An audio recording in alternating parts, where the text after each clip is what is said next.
Ravi de vous savoir nombreux devant vos fortes le Visère, en Voadou et partout à Matadi et dans ses environs, dans le cadre de cette édition du journal Sirdesco Télévision. Mesdames et messieurs, nous ouvrons cette édition immédiatement par cette nouvelle. Le présumé commanditaire du crime ayant coûté la vie au chargeur de monnaie appelé Sédou en Voadou. En février dernier, connaîtra son sort ce mardi 12 mars 2019 à la fin du jugement de son procès qui se déroule en public à la garnison militaire de Matadi du camp Redjaf. Nous y reviendrons avec force détail au cours de nos prochaines éditions. Le ZIRN de l'Assemblée provinciale du Congo central pour l'élection de son bureau définitif ont livré leur verdict le lundi 11 mars dernier à Matadi, précisément au quartier Ciné Palace, où se situe l'hémicycle qui a focalisé l'attention de toute la crème politique de la province. Suivez. Labako Anatole Matousila, élu président du bureau définitif de l'Assemblée provinciale du Congo central par 24 suffrages contre 17 pour son rival Serge Koubena du FCC sur un total de 41 votants. Il a fallu des tours pour départager le candidat à la vice-présidence qui au départ était 3. À l'issue de ce second tour, Edmond Luzolo Lwanganga du centre a eu raison de André Masumbu Baya, 24 à 17. Au poste de rapporteur, Papi Mambo Luamba s'est courbé devant les candidats Salambi Ngabatika sur le même score, sans appel, de 17 contre 24 sur 41 députés. Le fauteuil du rapporteur adjoint revient désormais au député IDPS Ntunga Nzengabili. L'unique dame du bureau, Nzolani Kouyangilwa Lauriane, occupe la questure de l'organe délibérant. Analyser les scores presque dominants de ces résultats oscillant autour de 24 contre 17. Les observateurs de la politique provinciale du Congo central se font déjà une certaine idée du côté de l'inclinaison de la balance. Prudence, car tout peut arriver. Le vice-président élu, le député provincial Edmond Luzolo Lwanganga, remercie la population et ses collègues députés pour la confiance placée en sa personne. Il promet de rester toujours ouvert et humble. Bon, au départ, c'est un sentiment d'émotion parce que vous ne présagez pas les électeurs, ceux qui doivent voter. Il faut les rencontrer.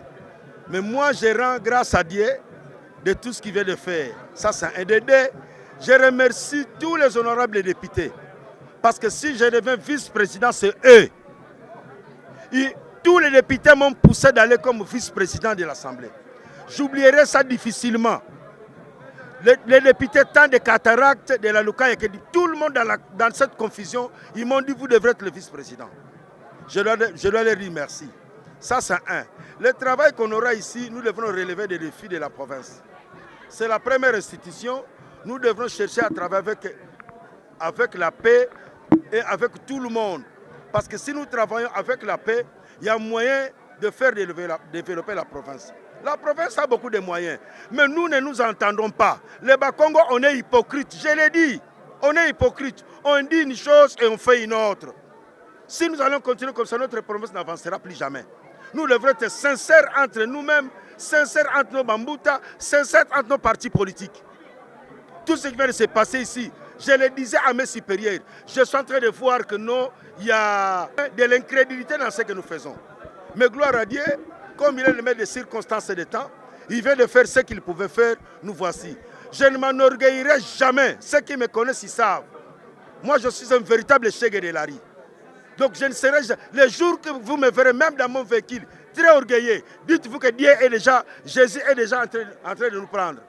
De sa part, le rapporteur adjoint Billy Tunga Zenga salue sa victoire tout en mesurant l'ampleur de la tâche qui est la leur.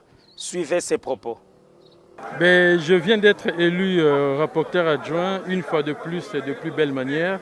J'ai un sentiment de joie, ça c'est sûr. Je pense qu'à travers cette élection, cette énième élection, c'est une fois de plus le peuple qui est récompensé. C'est une fois de plus le peuple qui est sorti grandit. La province va mal sur le plan économique, la province va mal sur le plan social et la province risque de se comporter mal aussi sur le plan politique. Donc nous devons faire très attention. Maintenant, tous les yeux sont braqués vers nous. Rappelez-vous quand même que nous sommes entrés dans un bureau, c'est comme si c'est un nouveau bureau, dans une nouvelle législature, parce que l'autre législature n'était pas arrivée au bout, le bureau était fermé. Donc nous arrivons avec la clé pour ouvrir le bureau, contrairement à d'autres assemblées provinciales qui sont venues faire la relève, une relève normale et classique avec leurs collègues. Mais nous, on arrive, on a même l'impression que la relève, elle sera là, mais avec qui? Parce que le bureau était fermé. Donc c'est une lourde tâche qui nous attend, mais ne vous inquiétez pas. Je crois que vos soutiens nous seront importants. Donc ce qui vient de se passer, je pense que je dois d'abord dire merci à la population qui m'a envoyé à l'Assemblée. Et aussi, depuis ma bord, merci à tous mes collègues qui ont porté leur voix sur moi. Merci aussi d'ailleurs à certains collègues et aussi même ceux qui ne m'ont pas voté, parce que je sais que certains étaient là de cœur pour moi. Pour X raisons ou Y raisons, ils n'ont pas pu porter leur voix sur moi. Mais le plus important, c'est que nous restions unis dans l'Assemblée, que le bureau reste uni et solide et nous serons au service de la population. Toujours dans le même registre, le député national Albert Fabrice Pouela, qui a assisté à cette élection, félicite le sens élevé dont, d'après lui, ont fait montre le député provincial du Congo central et leur demande de continuer d'agir en toute indépendance pour la meilleure image de la province. La province du Congo central est très respectable et à sa tête, il ne fallait plus avoir un figurant, quelqu'un qui va apprendre son rôle, qui oublie que l'Assemblée provinciale, c'est la première institution provinciale et que c'est l'Assemblée provinciale qui doit donner le go et non le contraire. Avoir des dirigeants qui se mettent à la remorque d'un gouverneur, qui qu'il soit, c'est le contraire. C'est l'Assemblée provinciale qui doit mettre les membres de l'exécutif sur les pas. Et c'est très important. Ce qui veut dire que nous sommes contents de l'élection du président Matusila. Puisque chez nous on dit Kambandumba wete kwenda kumakinu kaukaminyo utuki di kumakinu. Du président Matusila, nous attendons le rôle qu'a joué son prédécesseur, le président François Kimasi Matui Kuba Saoula, qui a fait la grande fierté de cette province. Curieuse coïncidence, ils sont du même parti, l'Abaco, qui est le patrimoine Congo. Nous aurions été honteux tous si cette liste de FCC était passée, où on nous impose, nous les Né-Congo, les dirigeants de notre province. C'est une honte. Nous sommes donc contents et fiers de cette élection. Mais aussi, je profite pour dire que d'autres candidats à d'autres postes comme gouverneur n'ont pas besoin de cet endossement de FCC pour se faire élire. Ces candidats ont suffisamment d'expérience et de compétences qu'ils doivent sortir de cette liste et se faire élire librement. Parce que nous ne sommes pas contents que d'autres messieurs, d'ailleurs, viennent nous imposer ce qu'ils pensent de l'avenir du Congo central. Nous avons besoin de personnalités dignes, de personnalités compétentes et non de gens qui viendront apprendre ou procéder par essai et erreur. Ça, nous n'en avons pas besoin. Merci beaucoup. Merci.